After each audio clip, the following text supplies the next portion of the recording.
What's up, you guys? Killing for Company. My name is Kellen.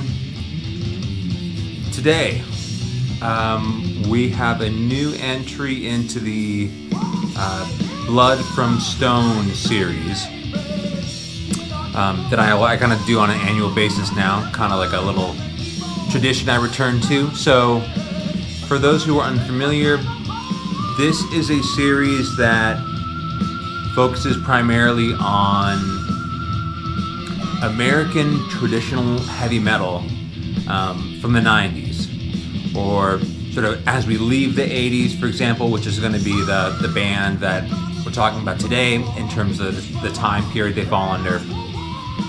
And then the previous two entries I had were on Cauldron Born and Skullview, bands that emerged essentially towards the mid/end of the 90s and really found a home sort of in that time period as we entered the new millennia. So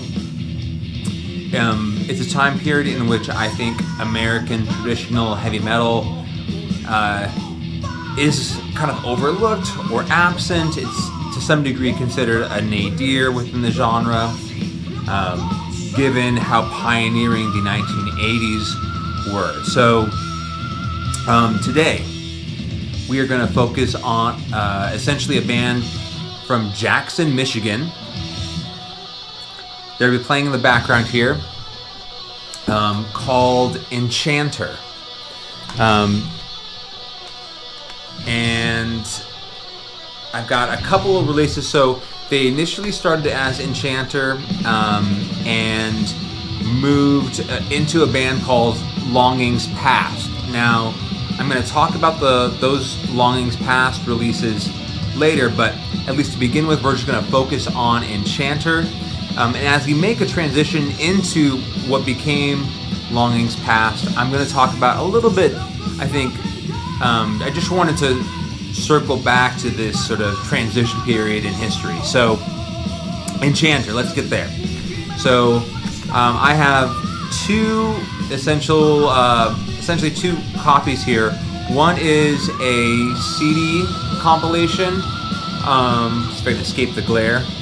Now this was released on Arcane Steel, which is a Greek label, and then that same compilation that was released in 2008. I have also the same compilation released on LP for the most part. There are some key differences we'll get into later, but this was released on Buried by Time and Dust Records, label out of the US. Finally brought the Defenders of the Realm compilation slash sort of the demos to a vinyl pressing. So the CD came out in 2008, vinyl pressing in 2020, I believe. Now, right, a lot of the American epic heavy metal or traditional heavy metal, American power metal, bands of that nature, a good portion of them came from California, but then you have bands like, Manila Road coming from Wichita. Here we are with Enchanter, and out of Jackson, Michigan. They play a style that it's playing in the background right now, but they play a style of epic heavy metal, American power metal, and it's to a large degree, especially later on, their releases became more and more on the sort of Fates Warning progressive side, or Crimson Glory, that kind of like power prog blend starts to creep into their sound later on in their demos. So the first demo, if we kind of go by order here in their history, so Defenders of the Realm, which bears the namesake here for the compilation, that came out in 1988. They had a followed demo, Time Gone Past Nevermore, which came out in 89, and then a single. All of this independently released, so they were never signed to a label during their, I guess, formative period when they were actually putting out demo material. But Ethereal Quarter comes out in 1990, and that sort of ends the time for Enchanter as a band. Now, here we have the lineup. So it's Richard Copeland on drums. I'll show a photo here while I'm talking about this. Kelly Kidder on bass.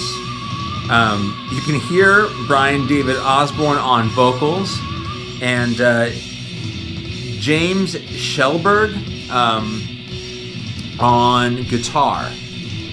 It's important that we note one of the members who isn't necessarily credited here in terms of the band photo, and I couldn't actually find ever a photo of him with the band, but Rich Nolan played guitar with the band. So I guess, when they were formed in 1984, so there was like a four-year period before they ever put out a demo. But Rich Nolan writes 2 songs that appear on their first demo, Defenders of the Realm. I think 3 of the 4 songs he writes, I should say, with James Shellberg writing 1 of them. And while there's no photo, it should be noted that Defenders of the Realm should largely be credited to his songwriting. But they play this, cool blend of power and epic heavy metal, specifically during the Defenders of the Realm. Brian's vocals it's one of those cool things about how underground and kind of a hallmark for American power metal is like there's a lack of polish to it. There's a grit, a blue collar nature, and his vocals, right? He doesn't sound by any means like a practiced or elaborately trained vocalist, but he's going for it. And there's a couple times where he's just reaching for these high shrieks.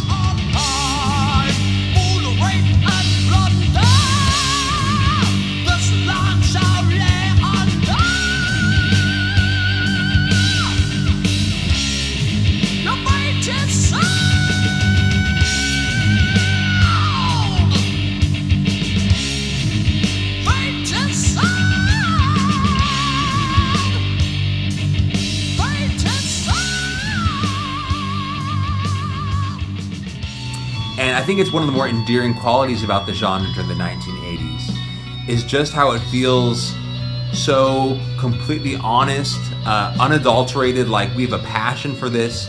And while they got started in 84, their first demos in 88, in a lot of ways, many of the sort of pioneering epic and power metal records from America during the 1980s have been written by 1988. So they're definitely trying to sort of pick up the torch and carry that. It's just unfortunate, essentially, in terms of this shift in attitude that takes place. But I'm going to, during the course of this, I'll show plenty of musical clips for you to sit down and enjoy. But key hallmarks are James, the guitar work here, you can see how he's got one ear in American epic heavy metal, and then another ear in sort of this power prog stuff. He's an incredibly sort of talented and proficient player. Some of his guitar choices really stand out. The first song on Defenders of the Realm, Thor, launches into this riff that I think it was one of the key moments when I was researching this band that stood out immediately to me.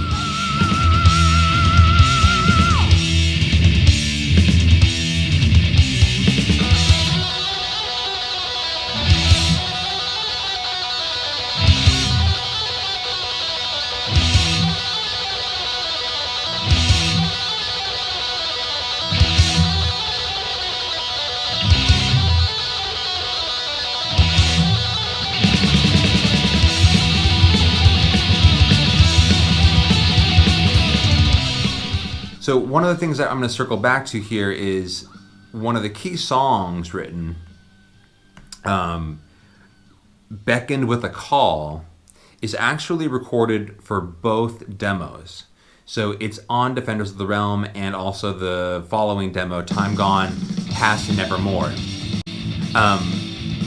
There's a key part in that song where it gets quiet, there's an acoustic that enters or a clean guitar, and on the Time Gone Past and Nevermore, they've actually included a guest musician, Harold LaRue, who I think plays a flute and also adds some keys. Anyway, there's some additional instrumentation on that track. On the second demo, here on the compilation, the second time it comes around. And I think it's one of the benefits to picking up the Arcane Steel edition, if you want to go back and pick this up. Whereas on the vinyl pressing of it, you don't get that version of the song. Beckoned with a Call here is actually the Defenders of the Realm, the first demo version, doesn't have the additional instrumentation. So I embrace my darkest fear. Day to night, flame to eyes, seeing eyes filled with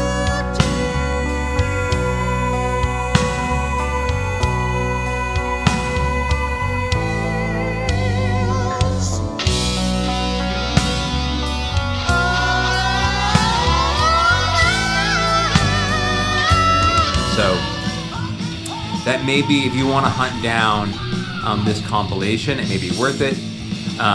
Even if though like vinyl may be your primary choice as a collector, I think another benefit of this is the original artwork. This Defenders of the Realm artwork appeared on the cassette that was self-released, where the artwork here on the vinyl pressing, you can see it's cleaned up and polished and in a lot of ways mirrors all the same imagery, but you know, it's just not the same sort of rough J-card kind of deal.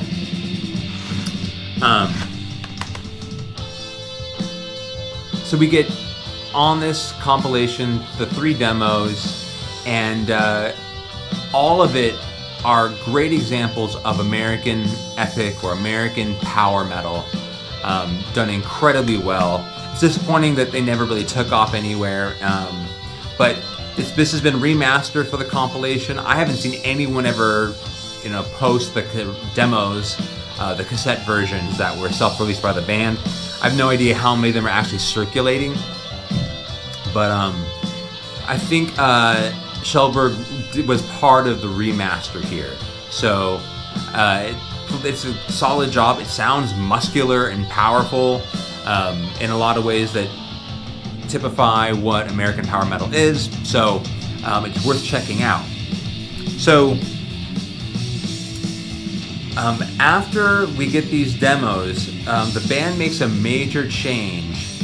Essentially, I don't know how they broke up, but the band essentially disbands into Longings Past. Okay, so that kind of wraps up this really cool but short-lived chapter that was Enchanter. And the band, somewhere between 1990 and 1992, decide to call it quits. I don't know what was the impetus for the dissolve, and there's not a lot that I can find online about the band's history and what brought their time period to an end. But I think it's interesting to revisit, yes, in a time long ago. We're listening now to, by the way, this is Longings Past. This is their first release, entitled Meadows of Malaysia, or Marsalia, released in 1993. We'll get there.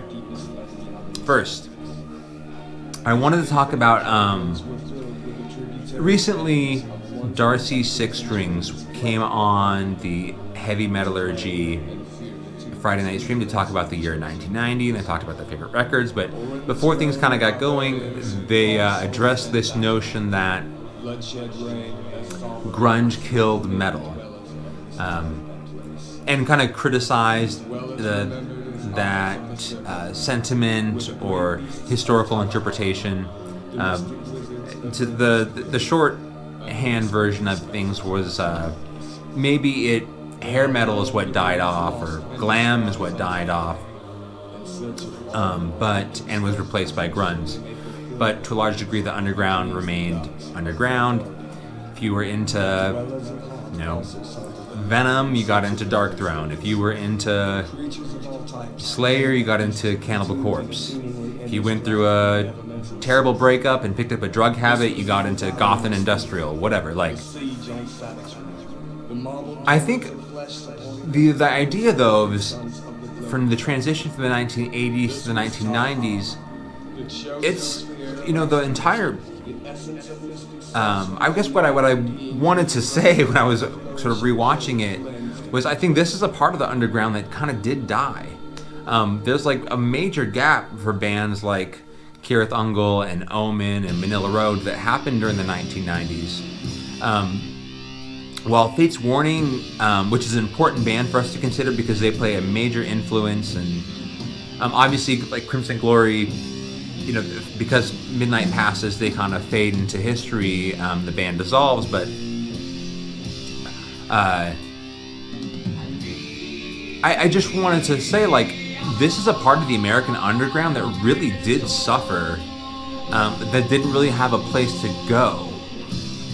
And I think that speaks to a change in cultural attitudes that's a bit more amorphous than just kind of like the progression of the aggression that you got with first wave to second wave black metal, or from thrash to death metal. Sure, that's underground stuff, but that part of the underground did remain whole, or at least there's some connective tissue that bridged the gap from one decade to another. I think epic heavy metal in America and American power metal, like, they really did not have a place to go, and I think trying to pick that apart is a bit more challenging. And I don't necessarily want to get into that, but I just wanted to say, like, something about what Americans wanted from music, from like fantasy and sword and sorcery, the fictions that we sort of enjoyed as a part of 1980s culture, fell out of fashion, and something about the 1990s was somehow less willing to entertain those. And I just thought it was interesting, like, while they, in some level, this whole series serves to catalog how bands fought through that kind of opposition and how they fought to sort of fight against the stream and pool of broader cultural sort of desires and affections, but in the process, to emerge here in the 21st century, and especially in the past decade, with so much more traditional heavy metal emerging, we have a lot to sort of uncover and reinvestigate and reinterpret. But I just wanted to, bring that up because I do think it's important that we include the fact that those genres don't sit at the forefront of the debate about what was lost in the 1990s, and we too often sort of like to approach this from either the extreme metal side or like what was playing on the radio, only further, I think, it drives the understanding of just how poorly metal critics, metal historians, not only back then, but even now, fail to recognize the importance of, the bands that I've mentioned here in passing. So,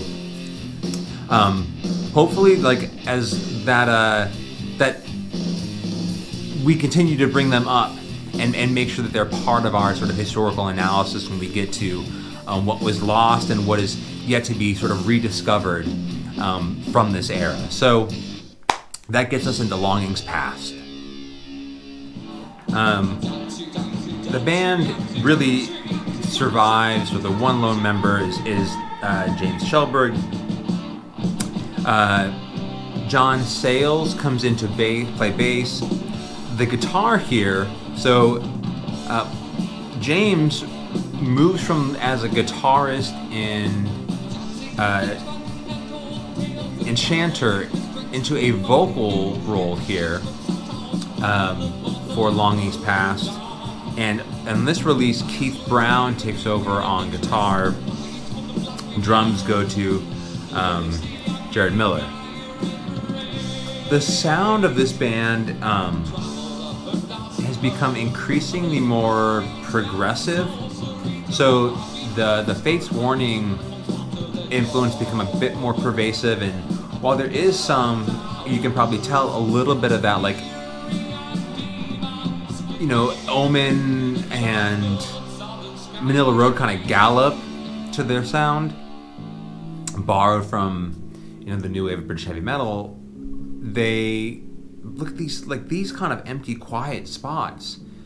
Highlight, I think, not just, you know, where James as a songwriter was, but I also wonder if it was a shift in attitude, right? Like, much, you know, this time period, if you look at a similar parallel that's happening with Fates Warning as we get especially into the later 90s on their records, they've changed dramatically too, and they're much more contemplative, and I even think Longings Past to some degree. You could look deeper into prog history, right? Some of these moments sound like they could be pulled from a Yes record or a Genesis record.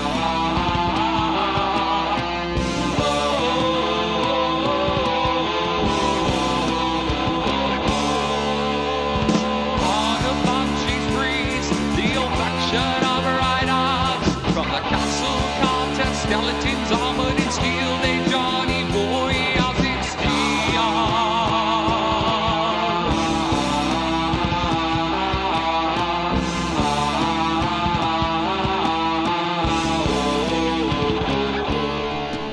And I don't know if that has to do with like a very deliberate attempt to try and pull back to records that they potentially loved from their childhood and introduce that sound into an epic or an American power metal kind of context to a greater degree, hoping they would find some success there. Ultimately, for me, it feels like a very sort of selfish decision as a songwriter, where Shelburne just thought, like, these are the sound and that I'm excited to make, and this is the direction that I want to take as a band. So he's the primary songwriter here and vocalist. Now, he does not have David's kind of vocal style. So if you listen to the Enchanter, like I was mentioning, he's really like just going for it. Big falsetto shrieking, and which is what you love about it, right? Well, Shelburne here is far more reserved and lyrical. I don't just mean that in terms of his approach as a vocalist, but I think when they're writing their songs, it's like he writes all the lyrics out based on a concept that he wants to hold on to, and then just throws it into the context of the song, knowing that he can just sort of rifle off all these lyrics quickly. But they don't have the same kind of like back and forth relationship that you would get from a band that's sort of sharing ideas when it comes to songwriting and fighting for space. He really feels like he's having to sort of chase after the riff with all the sort of storytelling he's got going on here. The dream transforms onto this fearless snap of a Zazara. Elevate on its also with the princess beyond the mist. Droplets of the dew fall upon a galleon ship sailing the ocean waters of Terracan, searching serpents on Ophidian. Right boat shackled in an empty Gascon. Her soul is stripped of lily white and she laid bare. Thus of her planted seed, now revealed, singing Tyranna's seducting song. Sinking So for a lot of fans of American epic heavy metal, I think Longings Past may be a little bit of a departure from what you're used to hearing, but I do think it proves an interesting study in a generational transition in sound and what bands tried to find, or what they tried to hold on to in order to survive during this era. Now that proves especially true when we get to this last album here. So the last record from Longings Past, I believe, released in 1994. So 93 is Meadows of Massalia. I'll just go with that, Massalia. I think I said Malaysia the first time. Meadows of Massalia. This is an Angel's Tale. And this one, so it's interesting, on this Arcane Steel remaster reissue that I got here, because once again, now An Angel's Tale was released on Infinite Productions. I do believe that is Shellberg's own label, but it got like a CD pressing here in '94, but I think the only band that was ever released on Infinite Productions was Longings Past. So if you know otherwise, please correct me in the comments. But this record or release comes out, and on Infinite Productions, I'll show the album artwork here. It's different than this reissue. There are just 4 tracks, but some of them are rather long. I think the shortest one is just a little under 8 minutes. Whereas on this reissue, I can quote, I think there's 18 songs. So what it demonstrates is, I think when Shellberg went to go back and remaster this, he sort of redid the track listing to sort of unveil how they wanted this one to be a little bit different.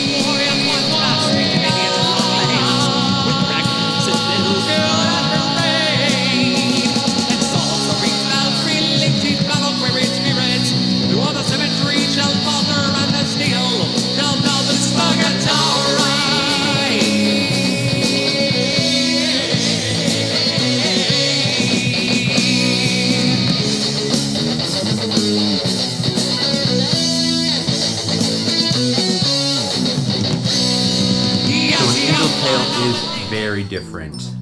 You can hear in the background, this is almost a pure prog record, and the fact that the track listing is built the way it is should be an indication of that. Now, what's interesting along with that is we see a return at least of one of the band members from Enchanter. So Richard Copeland here, looking handsome as ever. Look at that hair and mustache. Some of these band photos are pretty amazing. Anyway, he comes back and he plays drums on the record. Once we get another lineup change on bass with Kevin Rhines playing, taking over the role for the bass player. Now, here James Shellberg is handling both vocal and guitar duties. Right, like we've clearly made a departure away from the roaring down the plains epic heavy metal of Enchanter. And I don't know if I listen to this record now, and I hear it much more as Shellberg trying to follow his sort of prog Fates Warning line of thought even further. And there are some moments of metal on this record, but it's mostly a sort of mellower prog release. And it's the last thing that Longings Past puts out. It kind of ends the time period of this band, and I don't know if Shellberg just kind of thought, like, there's not an audience for what we want to do anymore. The sound that we love, you know, we had our moment with Enchanter in the end of the 80s, into the 90s, and everyone just kind of focused on whatever it was, whether it was the underground death metal, grindcore, black metal. you were potentially into doom or European power metal. But at this point, Shellberg is looking for some direction to take this band, and where he lands in is this kind of proggy, mid-paced, even keel, placid sort of heavy metal.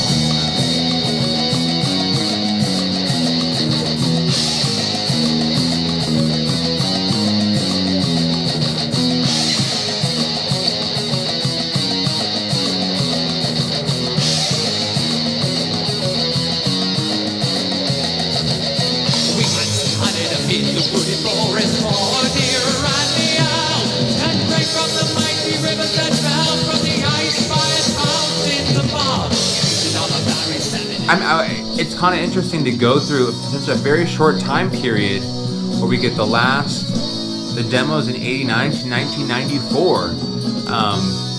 It's really died off, and bands have essentially, this is the end of their chapter. I do think fans of traditional heavy metal, though, especially if you are getting into more and more kind of the classic stuff from the 1980s, Enchanter for sure is one that you're going to want to check out. Okay, so we're going to end here with Enchanter again. And it's crazy to see, how quickly the band changed just over those 5 years, really. But I want to thank everyone who's watching, who's checked out this Blood from Stone series. Once again, I've got 2 other episodes, one on Cauldron Born and another one on Skullview. If you haven't seen those, you can check them out. I had a really good response to the last Skullview one I did, and I think even some of the band members jumped in and commented on the video, made some corrections where I got something wrong, but once again, thank you so much for watching. Please go check out this Enchanter. I don't know how many copies are available. If I'm going to steer you towards one, I think the CD reissue. If you can find the original cassette and you're a collector and you got the money for it, go for it. But I don't know where to find them. Nonetheless, this Alkaline reissue remaster from the band is awesome, and I think has got all the best material that they put out together as a band when they were the most formative, most powerful, and a band that kind of came around the wrong time. So it was cool to kind of go back and hopefully more people get turned on to them. Who would have thought out of Jackson, Michigan, that there would be such a cool band that sort of emerged and contributed to a part of America's heavy metal history that continues to sort of for a new generation, for new fans, for even old fans who maybe just kind of are still finding out about the likes of Manila Road and Kira Thungal. That there's another set of like second tier, third tier bands who contributed to that time period in American heavy metal history that are worth your time. Here's a great, you just pick out this compilation, you get all the demos that are actually, on a CD format and produced rather well for you to enjoy. So until then, this is my third installment of Blood from Stone. I'll have another episode that comes around in 2024 for you. Coming up, I'm always on the Heavy Metallurgy channel talking about album club stuff. On Wednesday evening at 9 p.m. I will every once in a while jump in and do an album review for the channel as well. And on my channel here, you can look for upcoming episode where myself, Peter from the Metal Vault, and Jeff from Gas Mask and Hand Grenades will jump on, and we're going to get the gang back together for a Blut Aus Nord episode, because we got now a new album to review and add to the catalog. So I do have a 2-part series going through a deep dive of the entirety Blue House Nord discography. So it's 2 parts, all told like over 6 hours of Blue House Nord conversation. If you love that band as much as I do. And on top of that, I also have a episode contest entry to Dennis over at the Analog Archives channel, celebrating 2,000 subscribers. So look for that also in the coming future. Anyway, check out Enchanter. If you're a prog nerd, check out Longings Past. Until then, this has been the 3rd installment of Blood from Stone. I'll see you guys later. Bye.